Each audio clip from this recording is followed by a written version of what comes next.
So you're thinking about starting Palia, but you're a little nervous.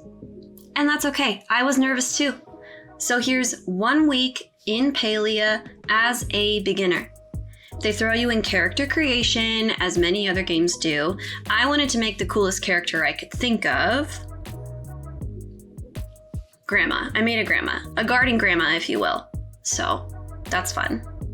We get our first cutscene, and we meet Gina and Hecla.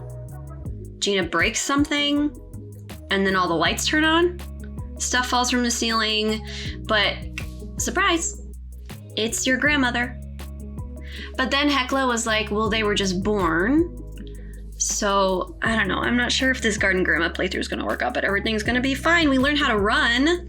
We run out of the temple, and then we get our first sights of Kilima Village. Gorge, beautiful, amazing. And we get to live here. We get our title scene, which means now the game starts. We meet Ashura, who's the innkeeper, and he's gonna get us started on our brand new house. So, first impressions are not the best, but then I spy with my little eye.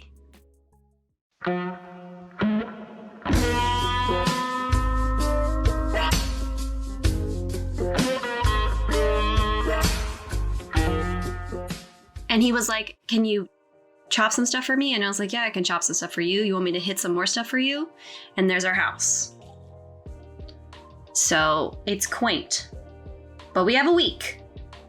We finally walk inside and we get our first glitch of the game. Very exciting. Day 1, glitch 1. Anyways, we go back to our boyfriend and he was like, can you make some stuff for me? And I was like, of course I can make some stuff for you. What would you like? Would you like a chest? Because I'll make you a chest. Do you want a wardrobe? Because I'll make you a wardrobe. You know what? I'll also, because I'm so nice, I'll make you a chair. Then he's like, go meet people. And I was like, fine. So we meet Hassian, who's in charge of hunting. And then we go hunt for the first time. Great. We meet Ani, who's in charge of bug catching. So we catch our first bug. We meet Einar, who's in charge of fishing, and we catch our first fish. We meet Badru, who is the farmer. And we get to till our first plot of soil and plant all of our very own seeds. We meet Reth, who's in charge of cooking, and we get to grill up some mushrooms. Then the mayor stops by, which is so nice of him, and he gives us a room for our house, which is so nice. We meet Tish, who's in charge of furniture making, and she's like, build this stool. And I was like, obviously I'll build this stool. And that's kind of the wrap on the main characters. We meet the smaller ones like Shane, Eloisa, Kenyatta, and then Sifu and Kaleri. And we say hi to our boyfriend again, of course. Then we go back to the main quest and we tell Gina we found this battery, and she's like, oh my gosh, batteries power things. And I'm like, obviously batteries power things. So she's like, go put it in this door. Okay. Then there's this riddle, which, spoiler alert, if you don't want to know the answer, you pour water into the thing and then the door opens, which is exciting, I guess. Awesome. Then we get the best glitch that I've had so far, and we lose our head.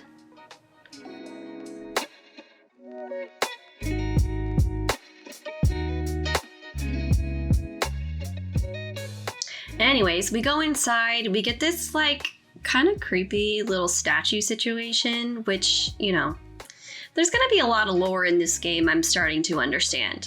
We tell Gina about it. She's like, you gotta get to the other side, but you need a glider. So then we meet Najuma because she's gonna build us a glider, hopefully. We finally get our glider, and then we get my third glitch of the day. I don't know, the glitches are kind of fun. I'm kind of into it.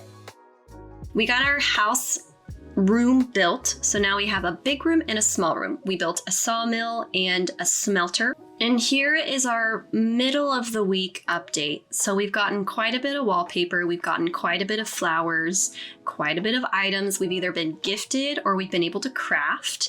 With the inside, we kind of start putting some stuff down, stuff that we've been gathering, stuff that we've been making. The kitchen is starting to come together. So we're making some good progress in the middle of the week. We go back to the Phoenix Shrine so that we can bump our focus level, which is incredible. Now we can level up our skills faster, and now we're going to go back to the main quest. We tell Gina that we got our glider, and then we get to do one of the big hops, jump over, and then start working on this puzzle. Which, I have to say, puzzles are not my favorite. I'm not the best at them, but this one was fine. Then we get our next cutscene, which opened up some more lights. We're really good at turning lights on, I've noticed. And Gina's like, oh my gosh, there's all these secrets that we need to find out about humans. And I was like, well, I'm a human, so just ask. Anyways, we go to where we turn the lights on and we do some digging. And then I found out that basically what we've unlocked is the bundle system.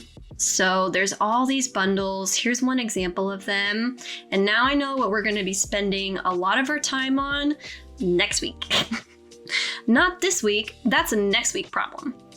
And Gina was like, go talk to Hassian about opening up another temple. He was like, well, you're so rude to be talking to me.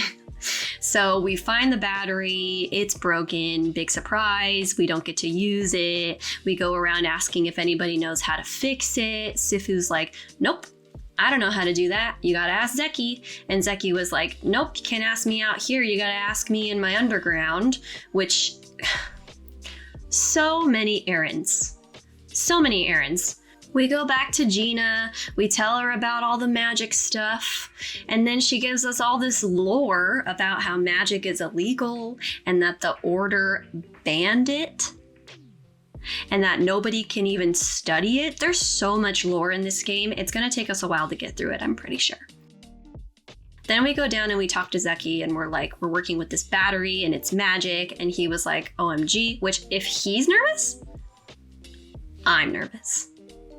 But then he was like, you gotta find all these flow stones, which is the next part of the quest. And we're, again, that's a next week problem, not a this week problem, Zeki. That's too many things. So we're gonna worry about that next week. Then we kind of use the rest of the time to peruse the underground. And let me tell you, this is when we realize everything is expensive. We buy the one thing we can afford. We check out all of the prices of everything else. Too much. And then, you know, we just accept the fact that we're broke. We go and play Hot Pot for the first time, and guess what? You're right, we win. We decide to go all in again and play Hot Pot one more time. And guess what? Grandma wins again. And after that, we kind of start getting into a routine for every day, which involves a lot of chopping, a lot of mining. We're hunting. We're basically trying to get all of our skill levels up as quickly as possible so that we can sell as many things as we can, so that we can buy as many things as we can. So the routine continues. You chop and we mine and we hunt. And then we sell, and then we buy, and then we grind and grind and grind and grind so that we can sell, so that we can buy. So we're still broke, but, you know, at least we're consistent. So here we are, the end of week 1.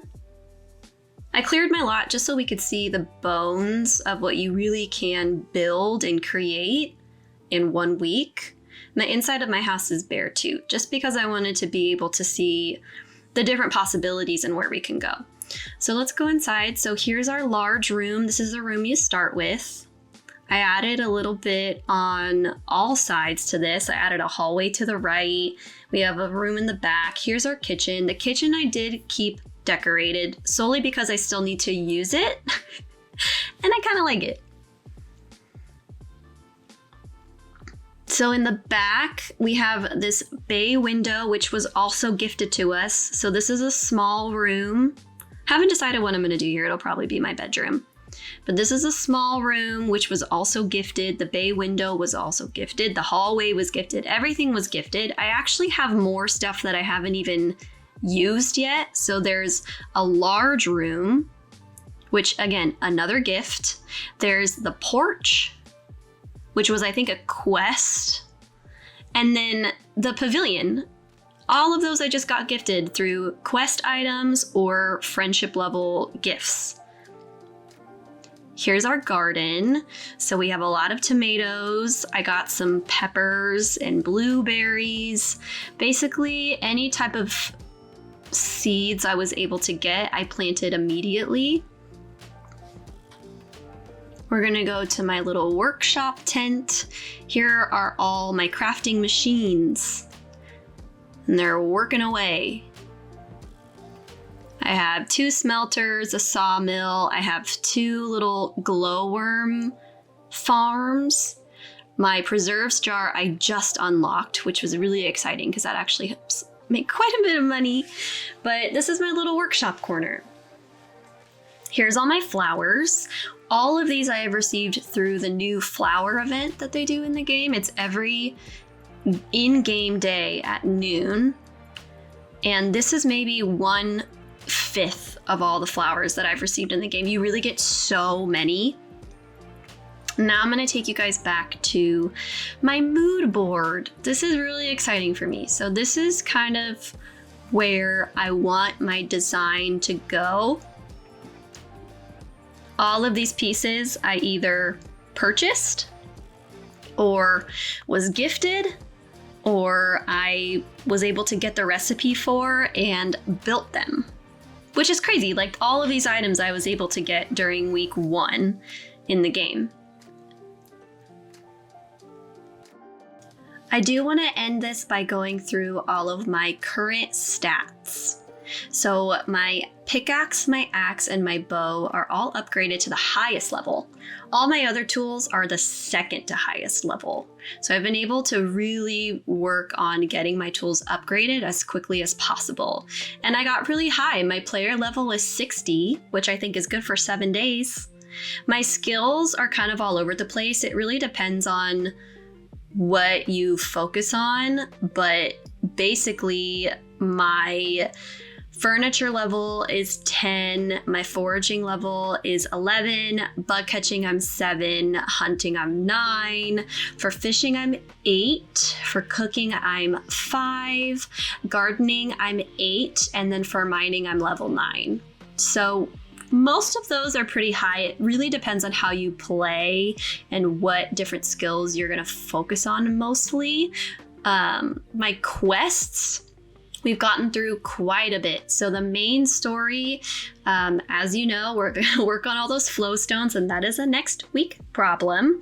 I also have to start leveling up my characters all to level 4. So if you're thinking about starting Palia, 1 week is really all it takes to get settled in. You're gonna do all that you can do. You're gonna grind and grind and grind and grind and spend money, and you're gonna still be broke, but it's gonna be worth it. And I'm hooked, honestly. So stay tuned for week 2, and I'll see you next time.